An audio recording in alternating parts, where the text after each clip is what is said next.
नमस्कार. नमस्कार. आपण जे नवीन क्रॉप आता हे घेतलेलं आहे चिया सीड्स, हो.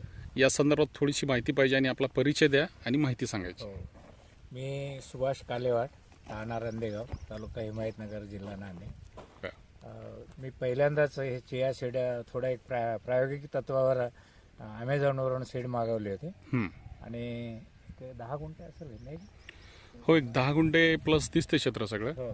कमी जास्त तरी 15 गुंठ्यामध्ये हो हे आहे टाकलेलं आहे. चांगला क्रॉप आलेला आहे याच्यामध्ये, पण थोडं दाट झालेलं आहे ते. दाट दाट झालं. झालेलं आहे आणि त्याचे वैशिष्ट्य जरा सुरुवातीपासून ते काढणीपर्यंत. त्याला सुरुवातीला काही नाही. याला आता मी जे व्हॉट्सअपवर किंवा यूट्यूबवरून जी माहिती घेतलेली आहे याच्या संदर्भामध्ये, त्याच्यामध्ये ह्याला कुठलेच प्राणी खात नाहीत, बरं डुकरं खात नाहीत आणि याला फवारणीची आवश्यकता नाही, बरं स्प्रे वगैरे घ्यायची वगैरे. ओके. तर हे 4 महिन्याचं पीक आहे. ऑक्टोबर नोव्हेंबरमध्ये याची पेरणी वगैरे करावं लागते, हिवाळ्यामध्ये थंडी. बरं आणि 30 डिग्री सेल्सिअसपर्यंत तापमान याला चांगलं आहे. ते अनुकूल 35 डिग्री सेल्सिअसपर्यंत तापमान. आणि हे अमेरिकन मेक्सिकोमध्ये सुपर फूड म्हणून याचा वापर केला जातो. आपल्याकडे सुद्धा मोठमोठे जे हॉटेल्समध्ये आहेत त्याच्यामध्ये ज्यूसमध्ये वगैरे हे चिया सीडचा वापर होतो. बरं. फक्त आता याचा प्रॉब्लेम असा आहे की आपल्याकडे मार्केट उपलब्ध नाही मराठवाड्यामध्ये. विदर्भामध्ये वाशिम वगैरे साईडला, वाशिमला आहे मार्केट. वाशिम मालेगाव वाशिम हो हो हो हिंगोली वाशिम जे आहे ना, वाशिममध्ये आहे मार्केट. तर तिकडं भाव कमी आहेत. पण मध्य प्रदेशमध्ये काहीतरी नाव सांगितलं त्यांनी, बऱ्हाणपूर मोठं मार्केट आहे. बऱ्हाणपूर खंडवा वगैरे. नाही, खंडवा नाही, पुढं तिकडे आहे. बरं. तर तिथं मोठं मार्केट आहे यांचं. ओके. आणि तिकडं 20 ते 25 हजार रुपये पर क्विंटल जाते तिकडे. प्रति क्विंटलचा दर आहे. क्विंटलचा दर आहे. बरं. आणि आपल्याकडे सुद्धा मागच्या वर्षी वाशिम मार्केट कमिटीमध्ये 15 ते 25 हजारापर्यंत याचे भाव गेलेले आहेत. वा, चांगलं आहे ना. हो. एक इन ॲव्हरेज एकरी उत्पादन किती निघते त्याचं? ॲव्हरेज चांगल्या जमिनीमध्ये जर चांगलं आणि पेरणी व्यवस्थित जर केलेली तर 6 ते 7-8 क्विंटलपर्यंतचा उतार आहे याचा. खूप छान आहे, मस्त आहे. आणि तुम्ही जे म्हणता ते जर दर मिळत असेल तर बाकीच्या पिकाला फेरबदल करण्यासाठी ही क्रॉप चांगला आहे. एकदम चांगला आहे क्रॉप, हे चांगला आहे. आणि दुसरं म्हणजे याला जास्त मेंटेनन्स नाही आहे या पिकासाठी. त्याचं फर्टिगेशन मध्ये काय द्यावं लागेल? जे पाणी देतो 4 ते 5 पाण्यामध्ये पाणी दिलं तरी येऊन जाते हे पीक. बरं. आणि खतामध्ये जे मात्रा फर्टिगेशन आहे त्याचं काय दिलं पाहिजे? फर्टिगेशन वगैरे काही नाही. मी सुरुवातीच्या वेळेमध्ये याला सिंगल सुपर फॉस्फेट हे टाकला आणि एकदा थोडं युरियाचा डोस दिला. बाकी काही दिलेलं नाही याच्यामध्ये. स्प्रे वगैरे काही घेतलेलं नाही. स्प्रेची गरजच नाही याला.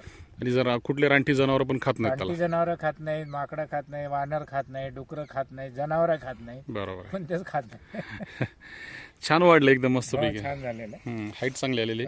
फक्त ते तुम्ही म्हणता तसं दाट झालं. प्रायोगिक तत्वावर घेतलेला आहे. थोडं दाट झालेला आहे. दाट असूनही एकदम चांगलं आलेलं आहे. हो हो हो. एवढं.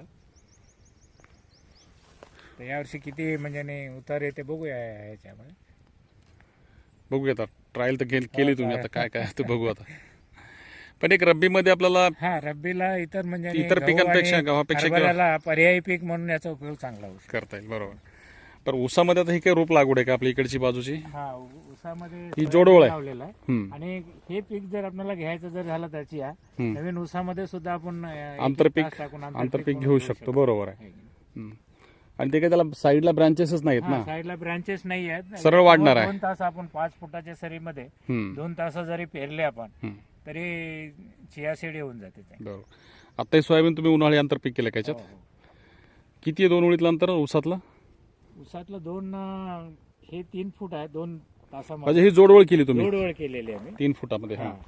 आणि 6 फुटाचं अंतर आहे. ते दोन्ही मधलं 6 फूट आहे. आणि 6 फुटामध्ये जवळपास एक वळ सोयाबीन घेतलेलं आहे. सोयाबीनचे घेतलेले 3 फुट. बरोबर. व्हरायटी कोणती? रोप लागवड दिसते? हे रोप लागवड आहे 15-0-12. 15-0-12 आहे. फुटे जरा लेट फुटायला. 15-0-12. हा, जरा लागवड पण लेट झाली. बस आहे तुम्ही नेचर पलीकडचे. ओके. मला कमी पडले रोप. मी हे विकत आणून रोप लावले. 15 दिवसाचा फरक आहे, पण ऊसामध्ये खूप फरक आहे. घरच्या रोप आणि नर्सरीच्या रोप. नर्सरीच्या रोपामध्ये. बरोबर.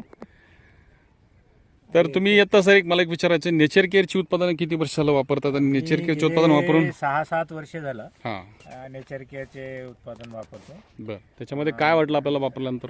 नाही, चांगलं आहे ना. आपणाला आता ऑर्गॅनिक याच्यामध्ये जे आहे की शेणखताला पर्याय म्हणून आपण ग्रेन हार्वेस्ट चांगले खत आहेत. मी दरवर्षी हळदीला वापरतो, ऊसाला वापरतो, इतर काही पिकालाही सुद्धा, कापसाला सुद्धा वापरतो याच्यामध्ये.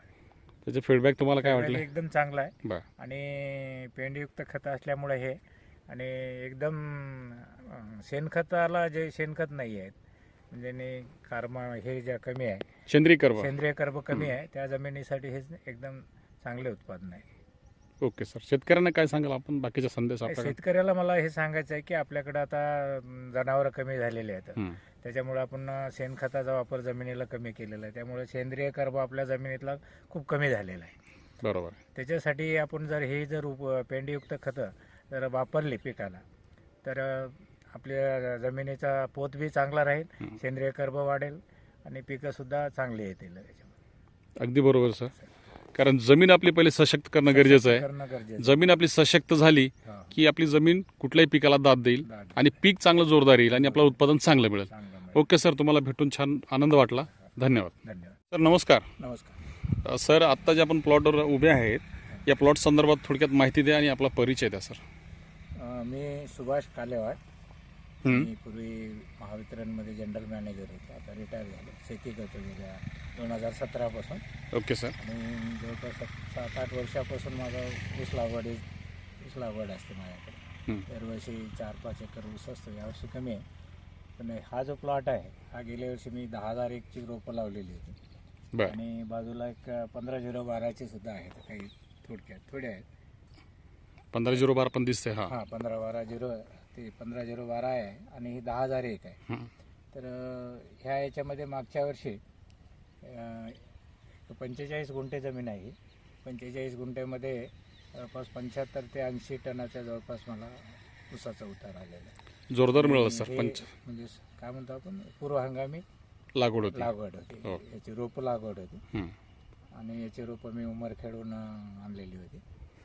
2 सरीतलं अंतर किती आहे? 4.5 फूट आहे. 4.5. हो. आणि रोपामधलं अंतर किती ठेवलं होतं आपण? मधले अंतर हे याच्यामध्ये 1.5 फुटाचं अंतर आहे. 1.5 फुटाचं अंतर होतं. आता खोडवा पण तुमचं छान निघाला आहे. हो. कधी गेलता आपला ऊस? हे नोव्हेंबरच्या फर्स्ट वीकमध्ये गेलेलं आहे. नोव्हेंबरच्या फर्स्ट म्हणजे कारखाने सुरू झाले की कारखाना तुमचा ऊस गेला की पहिल्यांदा आमचाच ऊस गेला. ओके. बरं, पूर्वी खोडव्या म्हणजे जी लागवड होती, रोप लागवड, त्याच्यामध्ये आपण नेचर केअरची कुठली उत्पादनं वापरली आणि त्याचे? नेचर केअरची आता गेले 7-8 वर्षापासून ग्रीन हार्वेस्ट सुपर, तुमचं green harvest special. Green harvest special हे वापरतो. तर म्हणजे आता जे शेतीचा सेंद्रिय कर्ब कमी होत चाललेला आहे जमिनीचा, आणि त्याच्यासाठी पर्याय म्हणून आपल्याला हे ग्रीन हार्वेस्टची जी खतं आहेत ते फार उपयोगी पडतात. अगदी बरोबर आहे सर. आणि आता खोडव्याला काय काय टाकलं तुम्ही? आता हे जे खोडवा तुमचं पहिल्यांदा हे खोडव्याला मशीन हे काय म्हणतो त्याला, कटिंग करून घेतली म्हणजे खोडकी छाटून घेतली. खोडके छाटून घेतले, त्याच्यामुळे तुम्हाला एवढा जोरदार फुटवा निघाला दिसतोय.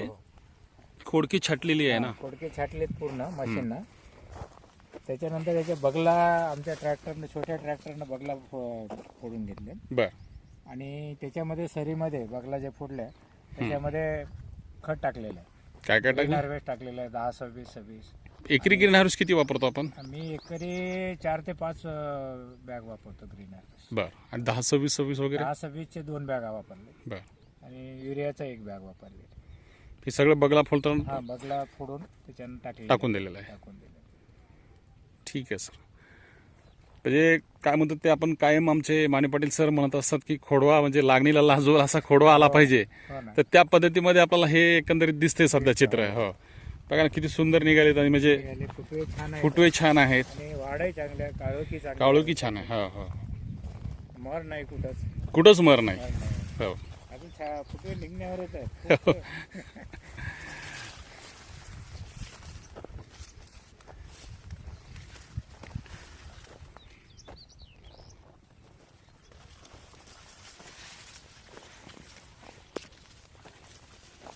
तर बाकी शेतकऱ्यांना काय संदेश द्याल सर आपण?